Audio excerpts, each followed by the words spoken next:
Thank you, Oki, who will then provide the presentation on the master plan. Thank you. Thank you very much, and it's a great pleasure to be here, and thank you for such a great attendance, and thanks for the time you're putting into what is a very special time for us to be generating this master plan with an extraordinary brief, and I think the brief really needs to be commended. Fundamentally, those four terms making up the acronym TRAM apply. The brief says this has to be a transformative city in its structure and its inclusion. It has to reindustrialize the area with blue and green economy. It has to be adaptive and resilient to changing futures, and we're going into a changing future that happens faster and faster than ever before in history. And finally, it has to be modernized. It has to be part of a world economy and based on modern best practice internationally. In all of that, there's also been a very clear injunction in the brief, apart from this being a post-apartheid city, that it has to be publicly led. It's going to be led in policy terms from a public point of view. It's going to be led in terms of the making of a public environment that becomes the armature around which the city develops. And that public environment is obviously the space in which everybody participates, crosses over, and finds inclusion. And it has to fundamentally make room for all levels of economy, but it depends very, very heavily through the way we make infrastructural investment into this as well. In all of that, effectively what we're doing is our job is to create what Dave Crane many years ago coined the term, the capital web. We will be designing and setting out the capital web that government has to put into this through infrastructural investment and key installations. And around that infrastructure and key installations will be where the City of 1,000 designers take over and effectively do what private enterprise, private partnerships, and the private sector do best. They take incentive, they take assistance, they take enablement, and they turn it to account. So it's a publicly led process looking towards a very, very powerful and strong collaboration with the private sector, either at arm's length or even looking at all kinds of special purpose vehicle possibilities that may grow out of this. I will now just share my screen, and if you will just let me know that you see what I'm sharing. Is that visible to everybody? I can see it. Great. And does my cursor show up in all of that as well? Yes, it does. Okay, then I will just put it on full screen so that I can go through the presentation. Thank you. Okay, so our area, although it's been billed really as the Lanseria Smart City, the study area is a huge one. It's effectively defined by about a 25-minute drive from Lanseria Airport in all directions. And so we're dealing with a vast regional issue. And obviously, it's also, as Jack pointed out earlier, it's an area that's been bedeviled in many respects in its potential because of split jurisdiction. So we've got that portion of our study area in red, which is within the Johannesburg metropolitan area, and that is obviously abutting the greater city of Johannesburg. We also then have Mogale City that extends out to the west of all of this and forms a separate jurisdictional area.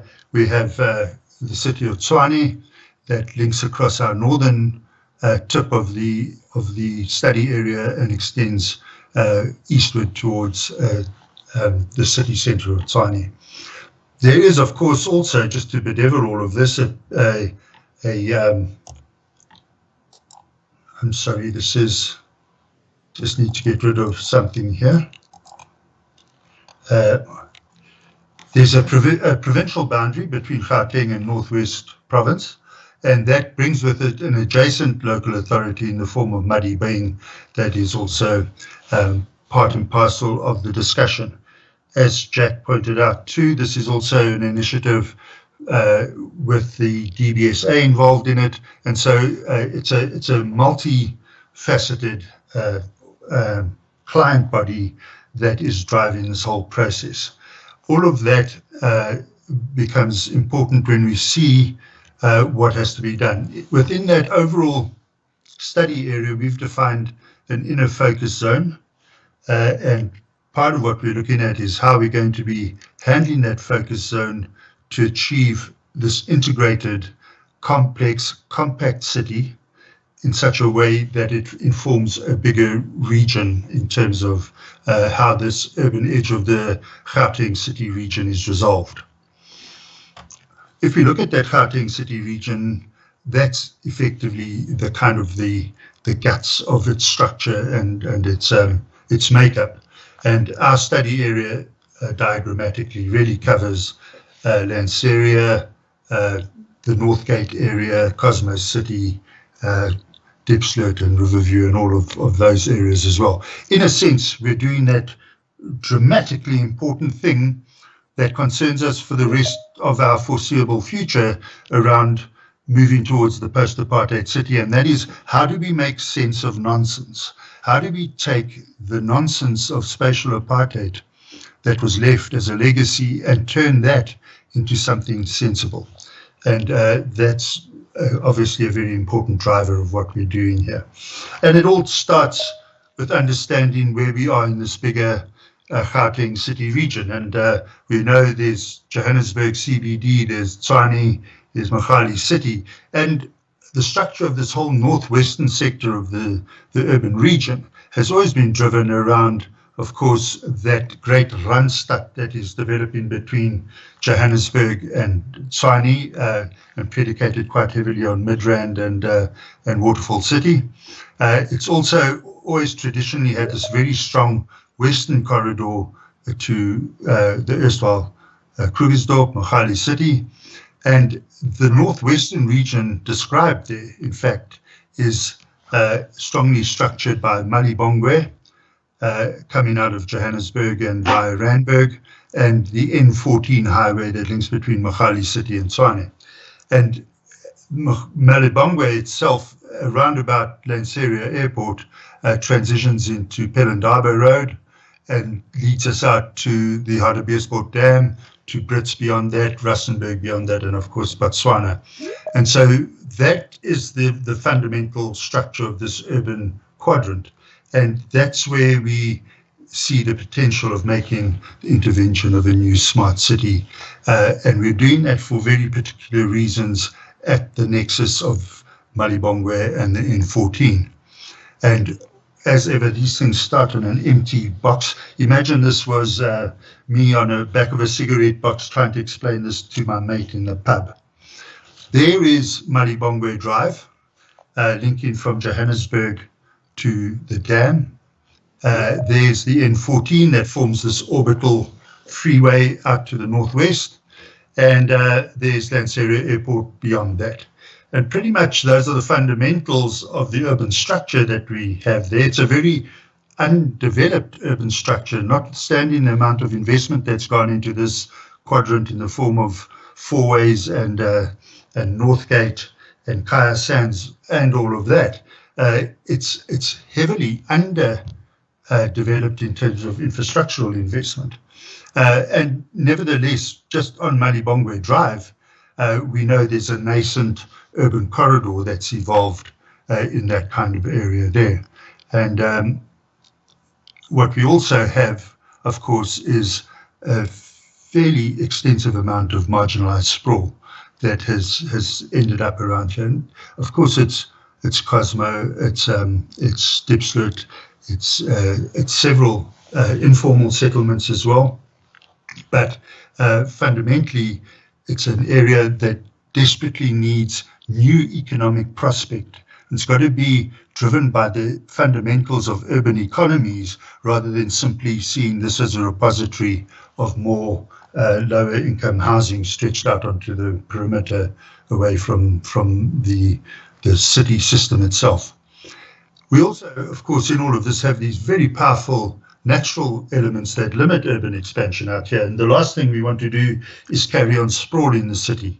We welcome the fact that we have the World Heritage Site of the Cradle of Humankind. We welcome the agricultural potential of this area. We welcome all the heritage and tourism value that restricts, in fact, our ability to sprawl into this area. And we have pretty much the same thing happening to the northeast of us in the form of the Reconstruction Reserve and all those green areas at the western extremity of the Tshwane municipality. So with all of that, we want to take this, if you like, this urban corridor out along Malibongwe and the potential of an urban corridor that could follow the N14 highway. And we want to use that and the infrastructure we provide in such a way that we almost create in a kind of a development lattice that stitches across this pregnant place, this place that's pregnant with possibility and yet is limited because of the lack of infrastructural investment into the area. But on the basis of that stitching, we will in fact then be able to plug and play as many economic drivers we can bring to it. And this is so importantly where the private sector and the development sector come into it as well, to start populating this place with economic prospect that drives the city, rather than using housing as a very inadequate leader towards a future city.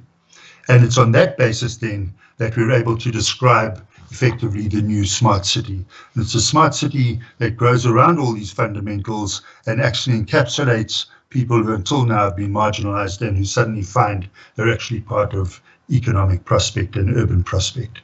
So that's the diagram on the back of the cigarette box.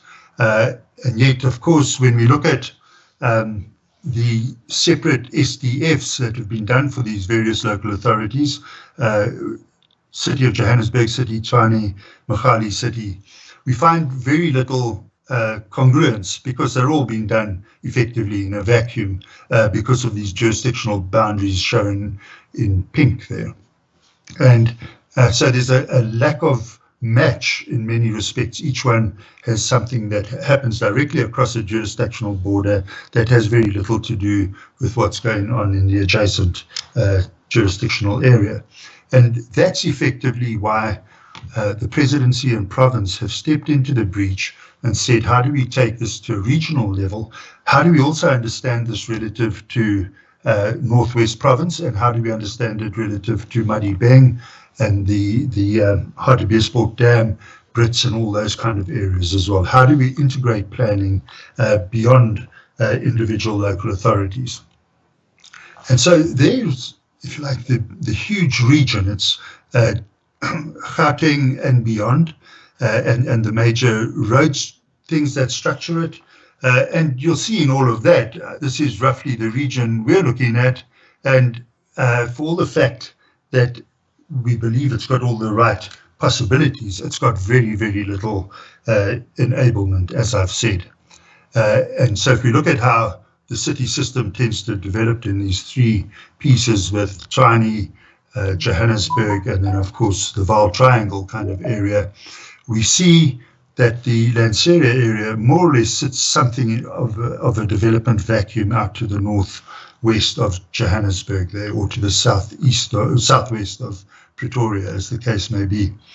We look at the railway system, a sad thing, because this was, of course, our greatest cause for optimism. This is what PRASA, with all its stations, has and can do for the area. And yet, unfortunately, we're seeing a lot of this stuff being disbanded and disappeared. And unfortunately, we're not yet in a position to say that we've turned a corner and that this is going to show real promise. Gautrain, of course, has made a huge investment into this area and has sorted out a lot of the core fundamentals of the poor quality public transport that we have. But you'll see that the Lanseria area has always been particularly poorly served from all kinds of infrastructure, and most notably public transport. And that's obviously something we have to rectify with this smart city. And so those notional links that I show there are how do we understand ourselves as part of a bigger public transport system going forward. And we obviously know that the Lanseria Airport is not our best friend, it's our only friend out here. It's an incredibly important economic driver, and we look to work very closely with them to get as much out of that as we can and to see that we can accommodate their growth ambitions for what is a very carefully and well-run enterprise. What is noted here, though, is that Transnet historically have always seen a potential. This is their big freight line that comes out of, if you like, the Rustenburg, Brits area, coming through around past Centro-Rand and Owatambo and linking back and linking down to the Sishen, Saldanha and Cape Town area. They've historically always wanted this western connection, if they could get that, to in effect connect a loop, a freight loop, right around the Gauteng City Region.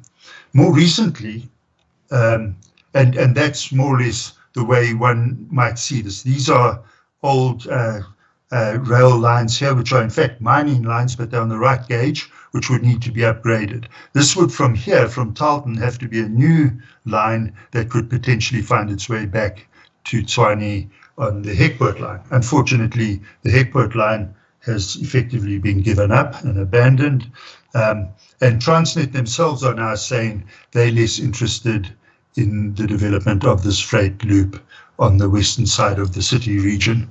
And they're probably going to be sweating more of the southeastern N3 axis, as well as obviously their existing interests in City Deep and Kazeni.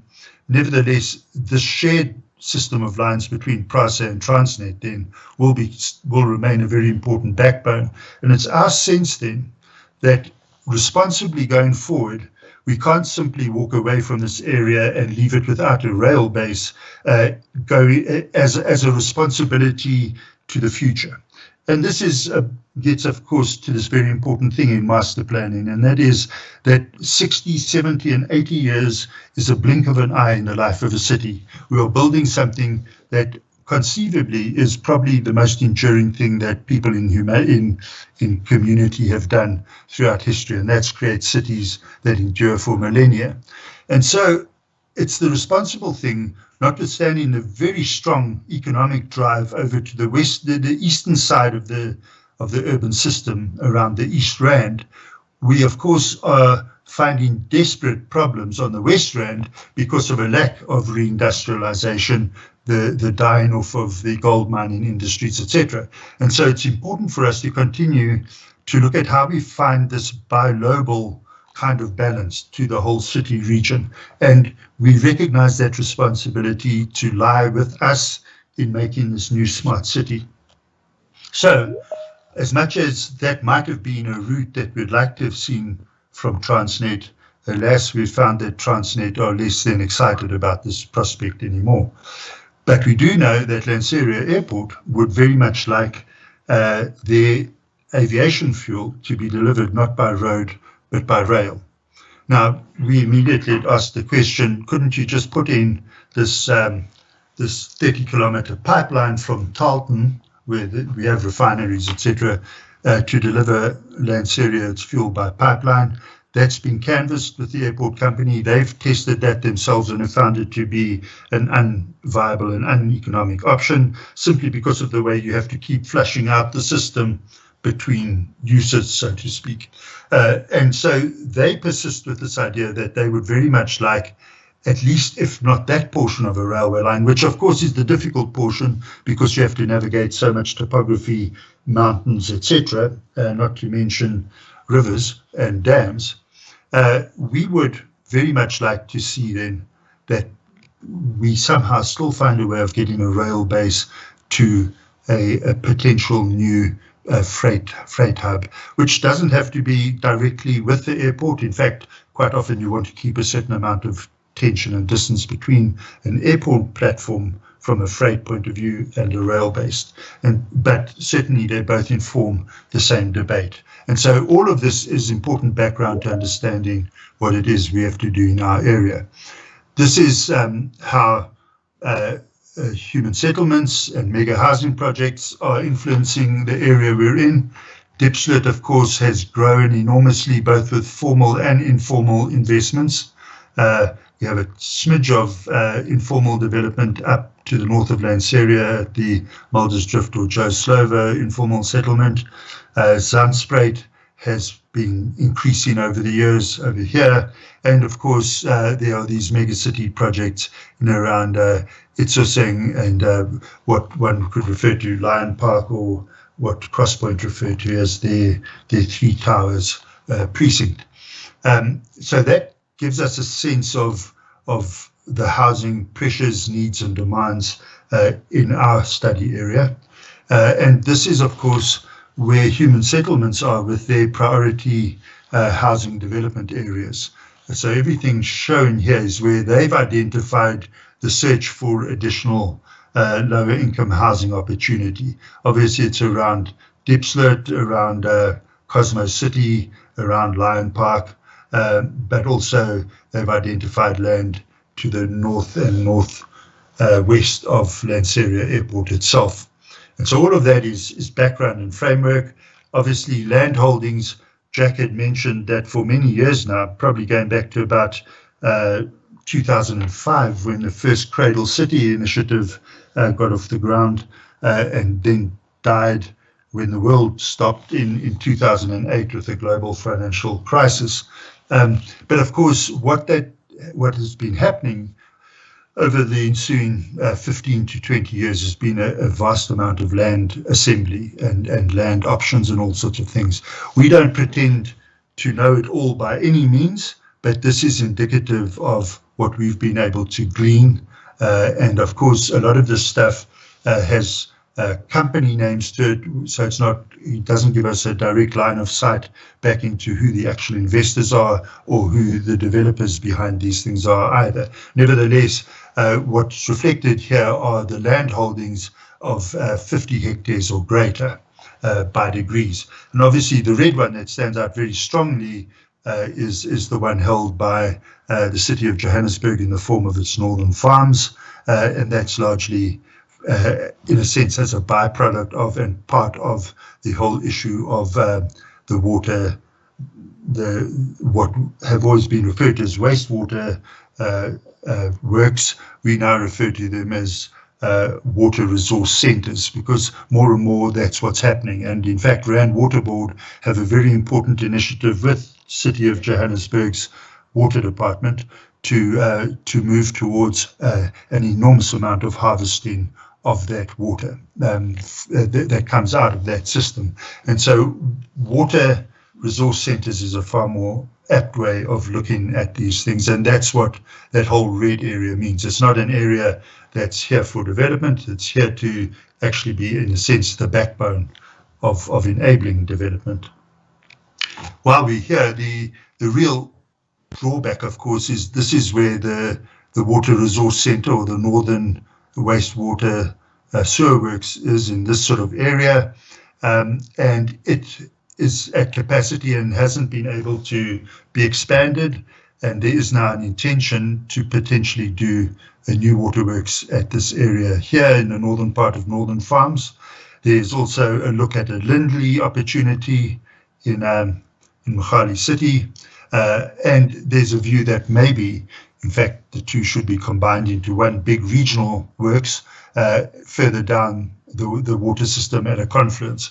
All of that is of no direct consequence to us, other than we know that we can unlock the potential of development in this general area now, because by doing it in a properly controlled, overarching way as a regional approach, we're able to, even if we have to start with package plants, provided those package plants are properly spec'd, properly guaranteed, properly run with a management plan, and there's the right, if there's failure in any of those, for a regional authority to come in and take it over with those guarantees, then we can get the ball rolling with short-term pent-up demand using package plants in a responsible way, so knowing that we can unfold into a greater sanitation environment, whether it's at this waterworks that Johannesburg are looking at, or whether it's at Lindley, or indeed whether it's a new big regional facility.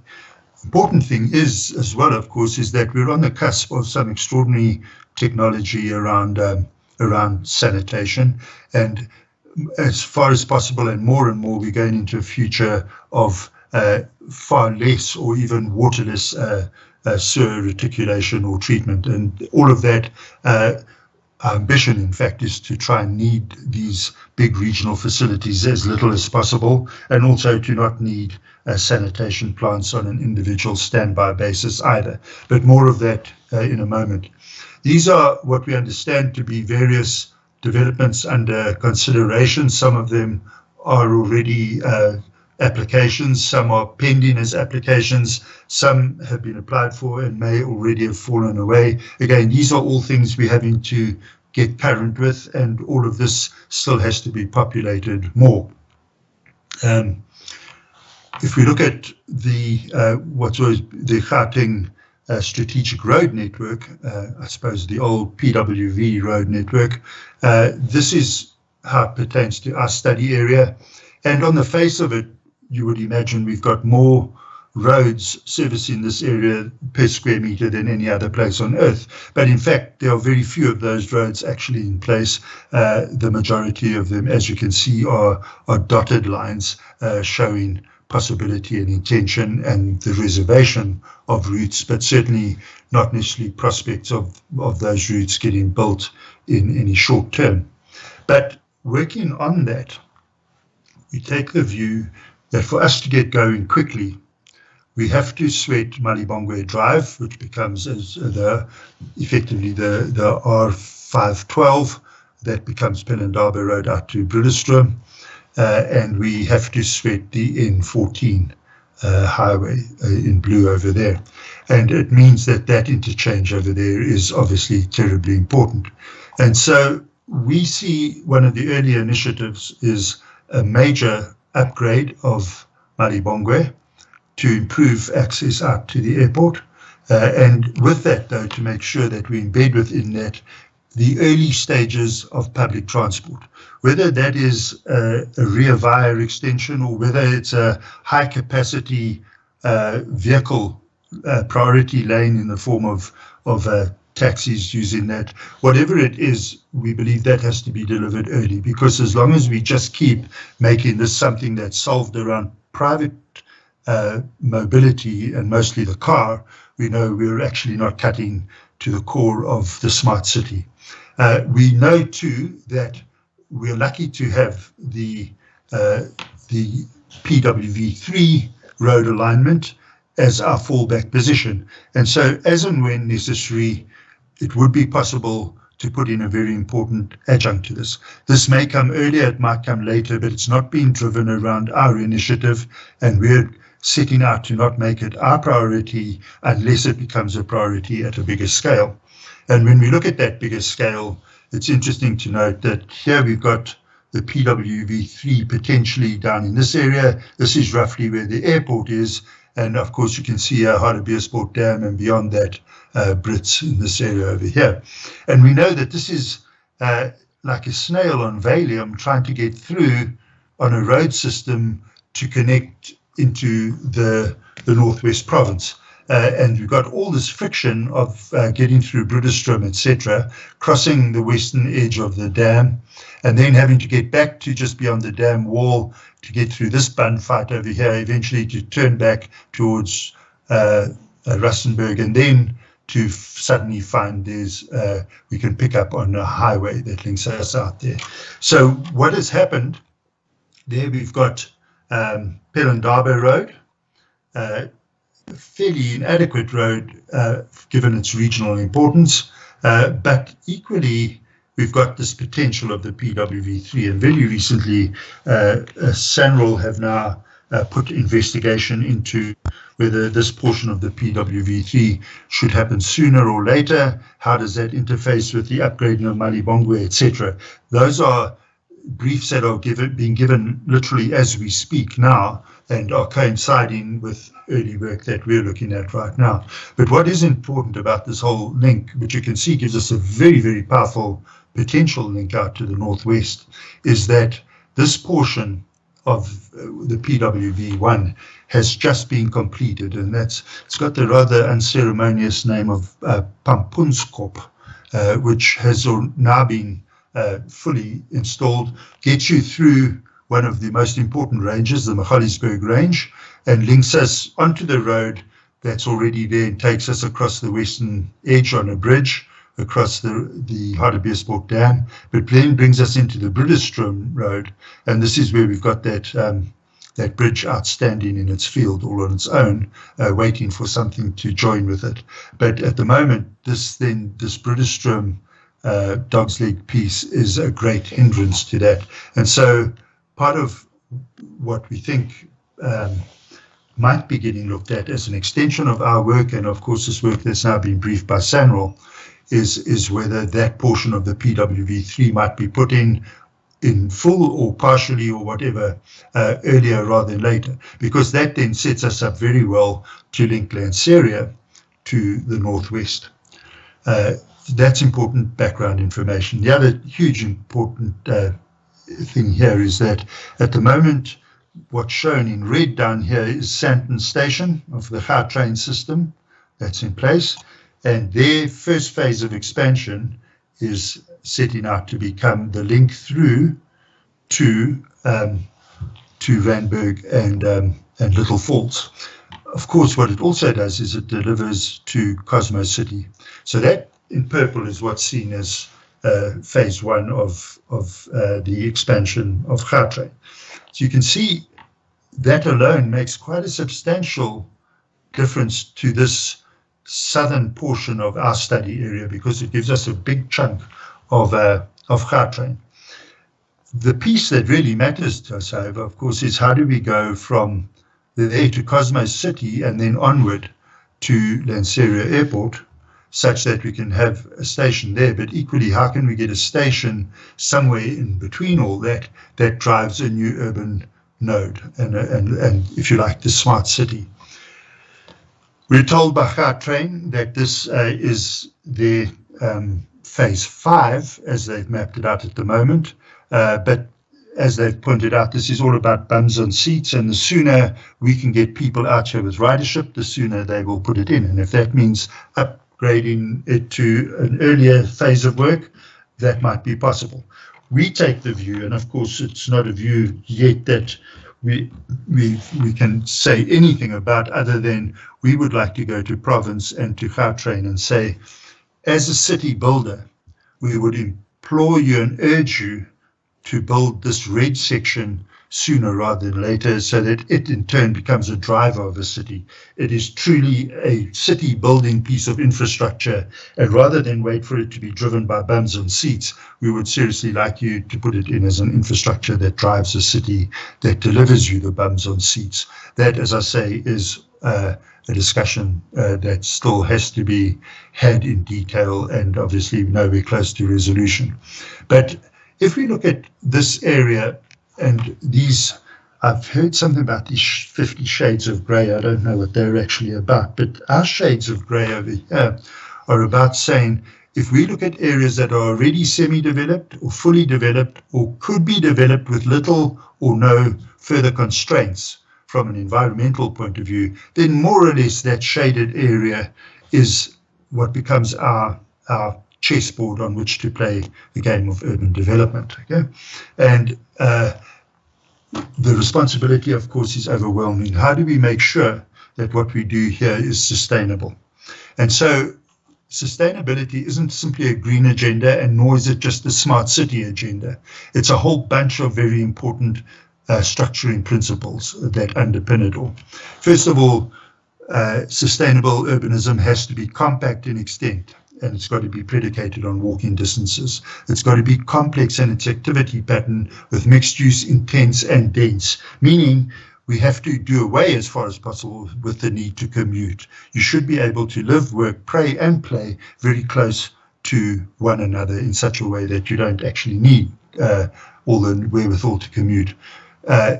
Very importantly and fundamentally, it's got to be structured on social integration in a way that is spatially inclusive and democratic. If we don't have that, we're not getting to one of the most fundamental underpinnings of sustainable urbanism. This idea of many people who have nothing and few people who have a lot is not a sustainable situation. And the kind of thing that Jack talks about, one of my takeouts from things that he said is, when the tide comes in, we have to make sure it lifts all boats. And those boats are little boats, large boats, and tankers. And that's what an inclusionary city economy is about. It has to grow those local economies too. We can't allow centralist economies to outcompete all these very small, important pieces of a more complex dual logic economy. And public transport has to be a basis of moving around. If you can't find work within a walking distance or a riding distance, you need to be able to get on public transport. Obviously, taxis have been doing a huge amount of the heavy lifting for a long time, but we also have to, we know we have to get beyond that, going to this bigger city region of 30 million people over the next 40 years. We've spoken about reducing the need to commute and how non-motorized transport must become our default. We've got to absolutely incorporate ecology and biodiversity. It is about the green city, but the green city has to become something that permeates everything as a mat that underlies the entire urban structure. And we also then, of course, have to then, on the basis of that, research energy efficiency through the way we spatially pattern our city sensibly, how we get into waste to energy, how we get to water harvesting and reinjection of the water into the ground system, etc. All of those things are obviously key to all of this. A lot of people think smart cities are just about being tech savvy and throwing a lot of digital stuff at it. It's hugely important, but it's one of many important things. We have to understand how we get the next generation logistics hubs into this. We've got an air platform that we can use, and we must use that. We equally need to see how to use potentially some sort of a rail base to all of this as well.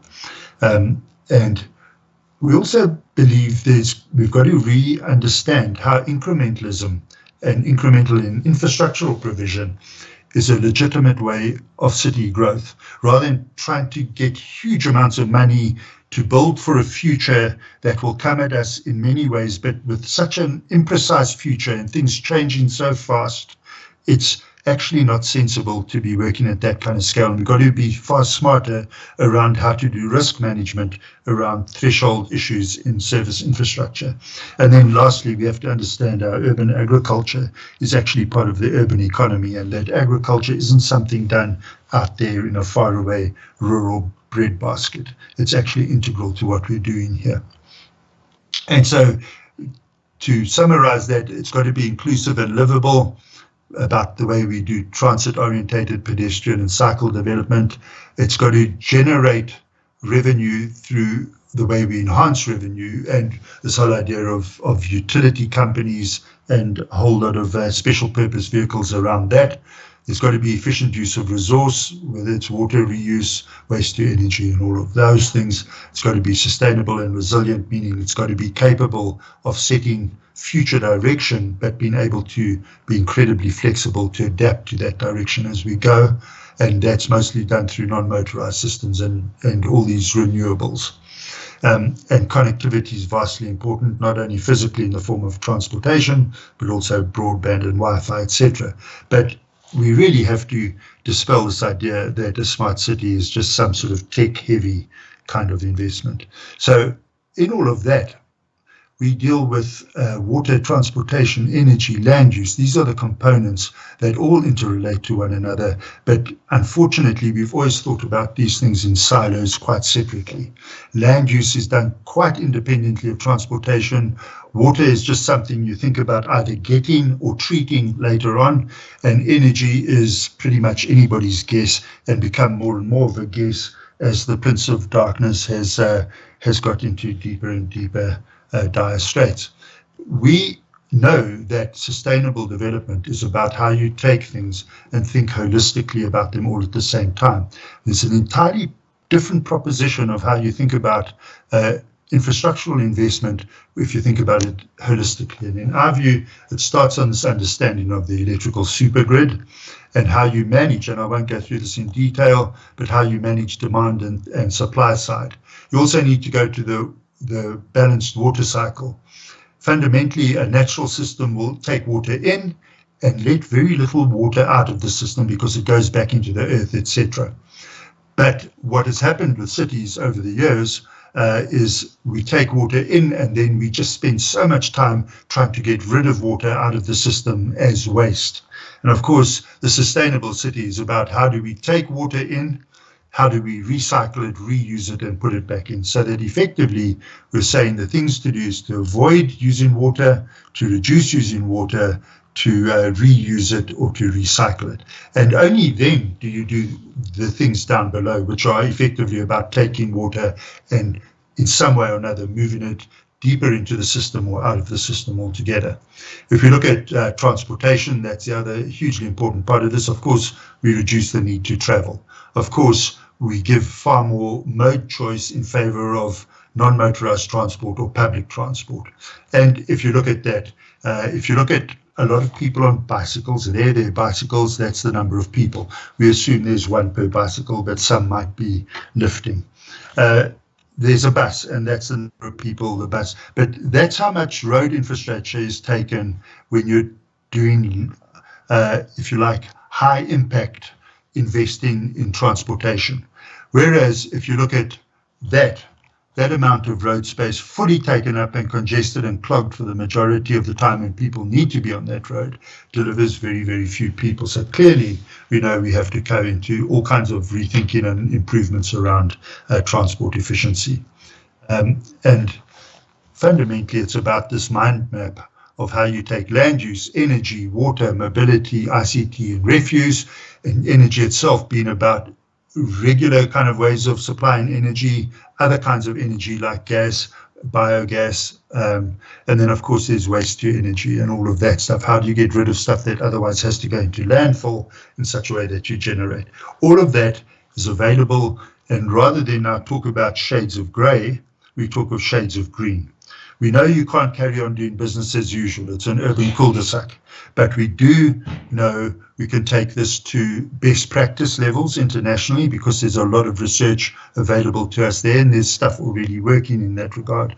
But we need ultimately to keep the door open to how this thing dynamically moves forward from best practice to what we'd refer to as leading edge, meaning taking ourselves forward into going beyond best practice. And what we want to avoid in the short term, but keep the door open to in the longer term, is what we'd refer to as the bleeding edge, which is where people, as Jack would say, again, the bus hasn't got there yet. It's all this far out kind of technology, but it's actually coming closer and closer to us. And how do we, rather than just shut it out and say that's for somebody else to worry about, we actually spend a lot of time saying, how do we keep our options open so all that stuff becomes relevant? And just, we won't go into these details, but this is what you can see: very little water investment into our area at the moment, very little sewer investment because it's been constrained for so long, and you can see pathetic and very little ITC or ICT investment into our area as well. These are all things that basically form our status quo and understanding of what it is. So there is where we're at. And now we're taking this view. Where do we place this new piece of urban acupuncture? Where do we make our precise investment into this new smart city in a way that it understands itself in this overall study area? It responds very strongly to stuff that's already in our inner core area and gives us the biggest bang for our buck in delivering urban prospect to people around us in this area as well. And it might be that in this case, there could be a new city centre, if you like, favouring the Mogale city side of things down here. In our view, it's difficult because it's well related to Cosmos City, relatively poorly related then though to Diepsloot and Diepsloot's extensions. It's also not that close, but it's not too far away from Lanseria Airport either. Equally, it might move into that interstitial area if you like, almost the area of Lion Park and extending across into that area between Stain City and Lion Park.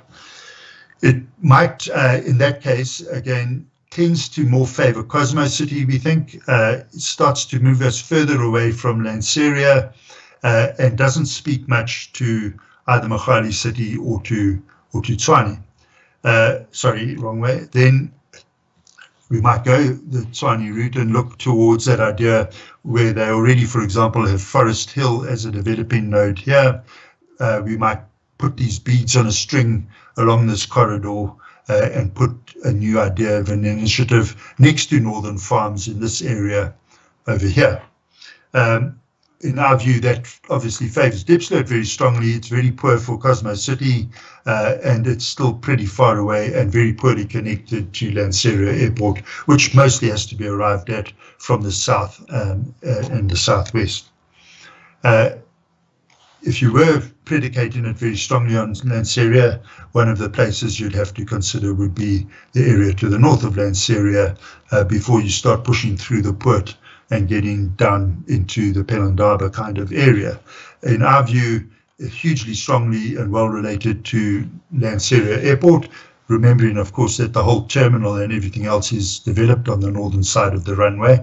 But it's very far from Cosmo City. It's very far from, if you like, floating the boat of these areas over here, and it's far from Diepsloot. If we were to move even further south in Mogale City, in that area down in the Tarleton intersection around Cradlestone area before you go up over the ridge into Mogale City itself, that might well be a consideration. But here, it seems to us you're picking up on absolutely nothing. You're not making a contribution to Cosmo City. You're not picking up on Lanseria Airport as a driver, and you're certainly not doing anything for the marginalization of Diepsloot over here. And in the end, effectively, it comes back to us, it seems like the sweet spot of all of this, if you like, the heart of the issue would be in that triangle of varying degrees in and around the existing interchange of Malibongwe with the N14. And that, of course, is not simply confined to that traffic box, but expands beyond that onto all sides. And that's where we think we pick up the best of Lanseria Airport, we pick up the potential of Cosmo City, we pick up the strength of Stain City, and we pick up the needs of Diepsloot as well. And so our urban structure, and this is quite heavily informed as well, of course, by a very important policy document that was given to us as a very, very strong development directive, and that is the Lanseria Regional Spatial Development Policy, which effectively sees a multimodal, multinodal structure, and it's an urban structure around which you get point load, intense development, well connected with corridors and activity spines. And so we pick up on that, and effectively in the core area, we can deliver in the order of 15,000 hectares of developable area, all fairly compactly placed in a way that makes servicing from an infrastructural point of view sensible, replicable, and sustainable.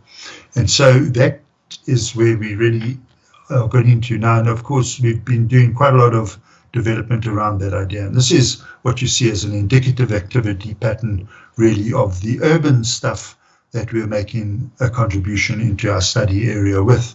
And it's very much predicated on how we stitch major roads, which of course are not simply roads, they're also transport corridors. The idea that you might have a high capacity vehicle lane that turns into a rear via, that turns into a light rail system, that morphs into a bigger bus system, that ties in with all kinds of other things. And of course, we all look forward to that fantastic day when we literally have one ticket that is seamless across all of those, and you get off one and get onto the other. All of that doesn't happen overnight, and in fact, it's not going to happen for several overnights. It's going to be many sleeps until we get to that happy position. But we do know that that's the responsible thing to be doing with our cities going forward. And as I say, the next 60 to 80 years is a blink of an eye in that process. So if we had to look at that and the scheduling we've been doing around these land uses and activity intensities, it was not just about colouring in a children's colouring book showing patterns of development, but it's also about what the intensity and mixed use character of those developments is. We know, of course, too, that we're heavily constrained by the flight paths into and out of Lanseria, and on top of that all, and this is an issue that's not finally resolved at all, but we've been in a lot of discussion with Lanseria Airport Company around their need for a second runway and how they see themselves going into a long-term future and how we can accommodate that. And so all of these things are tending to still influence us, and of course does heavily influence, if you like, the kind of activity patterns in this area, which have to be lower intensity, things that are less susceptible to noise. But just by way of indicating what Jack had referred to, our biggest issue is we go to bed at night wondering whether we should go big or go huge. That's the biggest stress in our life, because there is so much that can be done here. We are terrified of reporting these kind of numbers because although we show here with 1,500 hectares of additional land that can be brought into 15,000 extra hectares that can be brought into the urban system, we can deliver, apart from all the mixed use and commercial and business stuff, we can deliver in the order of 850,000 households. Nominally at 4 people, that's a city of 3.5 million people, without trying very hard. What we daren't have happen, however, is that people who are looking for big scale rollout of more low density, low income housing must not be able to lick their chops and see that they're just going to get a free pass to go and roll out more stuff before we've created an urban discipline to this place. And urban discipline goes with 2 things. It goes with creating a city structure, and it goes with creating an urban economy, which makes it sensible for people to live in this area. And those 2 things have to prevail. So if we're going to be looking for housing, and we are, it's going to be inclusionary housing, and it's going to be about social housing, and it's going to be about housing at density, well located, on activity spines, and in and around nodes of a mixed use character. And that is a terribly important and brutal comment to be made right at the outset. Otherwise, there's no point in building the city. All it is then is just a ruse of how to carry on sprawl in the city. And we decline to do that. And we look heavily to the development fraternity to assist us with that. So there's the overall development framework from an urban point of view, and we think we can expand that corridor down through Cradlestone down to Mogale City. We can expand along the N14 northeast towards Tshwane, and we can take the Northern Farms area to real agricultural account as an agri-tech area for all kinds of agricultural, high-intensity farming, agri-villages, but very importantly, agri-processing as well. It's a vital component in this. It obviously is not the only place one thinks about it, but certainly it is one of the most important ones because of its relationship to the Water Resource Centre, both to the south of it and the potential one to the north of it. And what it becomes part of course, is this much more important thing and this huge economy that goes with tourism, heritage, and agriculture, and high-intensity agriculture over that whole area, which in turn is this natural block to urban sprawl and actually becomes part of a much bigger consolidating green piece to this whole thing, which is the Magaliesburg, the Dustpoort and the Townball series, and the urban breadbasket that sits here.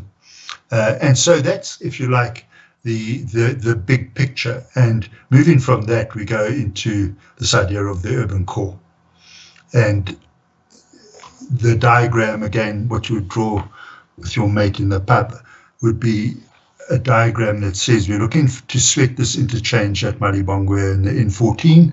We're looking for an urban node that expands beyond this traffic box. It obviously is underpinned by all the watercourses and the wetlands and things that we turn to positive account as the public dimension of the city's biodiversity system. We believe there's an important opportunity for a very powerful institutional node in all of this. Some people have spoken about possibly housing the Pan-African Parliament that failed to get traction in Midrand several years ago. That might be resurrected here. There's talk of World Trade Centers, there's talk of exhibition and new ICC centers. All sorts of institutional things make sense here because of the smart city and because of Lanseria International Airport. And then all of this is linked together, making provision for the airport's potential future runways, etc., how that airport can grow to the north of it with other secondary kind of urban expansion, and how we knit this new smart city with the airport around the idea of commercial freight and logistics in this swath as indicated there. All of which gives us the basis on which we can then sensibly consolidate an urban core around an urban mat around everything. So if we go to that central area and we look at everything works on this idea of a 5-minute walk. 400 meters, 5 minutes. 800 meters, 10 minutes. The 20-minute walk is not something you do routinely, but it defines an outer limit to what you could potentially expect of a place that is walkable. And in that respect, it's no different from Johannesburg, from the M1 across to Joe Slovo, or from the N2 in the south up to the Braamfontein edge in the north. It's also no different then from Midtown or downtown Manhattan. Everything's defined around this 20-minute walking isochrone. And so we take that and we look at our water and wetland system and the open space network we want to thread through it all. We look for an armature that's going to tie this urban core with a series of connections across it that find the energy between the N14 and Malibongwe Drive. We find that energy sooner rather than later, because in effect, this is no more sophisticated than how a spider hangs its web across a drafty place and catches all those nunus in its net. That's what the development game is about, and that's what the capital web sets out to do, is to stretch that net to catch all this urban development. And of course, there are then things that we focus it in and around by putting in catalysts that all these beads on a string that connect, ultimately we hope up and form a very powerful and important connection with the airport. So if we take that, we look at these things that are our constraints, that's where we understand our constraints are actually our possibilities, and that's where we look to drive the new urban energy initially and let it grow from a very powerful thing. This idea of start small in the biggest possible way. And we have the great experience and honor of having seen the effect of something like, in that case, a regional shopping center or super regional shopping center gateway, suitably cracked open and made to emit energy rather than simply become a standalone, to actually add value and grow a new mixed-use city around it very, very quickly, in fact. And we tend to be driven by the same thinking here. That institutional node we talk about and how that looks, and effectively always that first, always do this first drawing on a sick bag in an aeroplane for some reason or another. That first drawing always ends up on one of those scruffy pieces of paper, but then that's what starts to morph into this idea of the future city, where we know we've got an open space system that gives us biodiversity and all the natural things we need. We know we've got the non-motorized transport routes embedded in that. We know we've got a road network that is robust because it's effectively a distorted grid and can take things in any way. We sweat very heavily the idea of the N14 and getting 2 new interchanges off it, and if necessary, in order to achieve that, because they would be suboptimal from a traffic engineering point of view, we would do or push for the treatment that we know delivered that eastern edge of Pretoria, with Linwood and Atterbury and all those roads, where the use of CD lanes has allowed you to bring many interchanges into a much closer and tighter urban system. But wherever we've got pedestrian and cycle systems getting to the edge of things, we always make sure they can move across, and to make adequate linkage. We also have roads that go across. This highway has to be something that combines both sides rather than divides them. And with those in place and key activity nodes, like something like a new super regional shopping centre or whatever that might be, but spec'd around this idea of how it has to blow rather than suck is hugely important. Then we can put in a rear via system up Malibongwe that will deliver us to the airport. Then we can put in the shuttle systems within our system there that are part of the walking system, part of the cycling system, but they're equally where you can get the taxi industry on board to become part of a branded service, much like was done in Sandton a few years ago. Then you've got the Gautrain Lanseria Airport link that comes through, and then effectively you've got the chessboard on which you can build the city, and that city builds out. And if we just looked at it in scale terms, just some examples, that would be the new city of Abuja in Nigeria, to the same scale precisely. This would be Islamabad in Pakistan, precisely to the same scale, and that ceremonial piece of the green space. Of course, it's also very similar in scale to the Washington Mall, which of course forms part of a much, much longer piece of the Washington armature.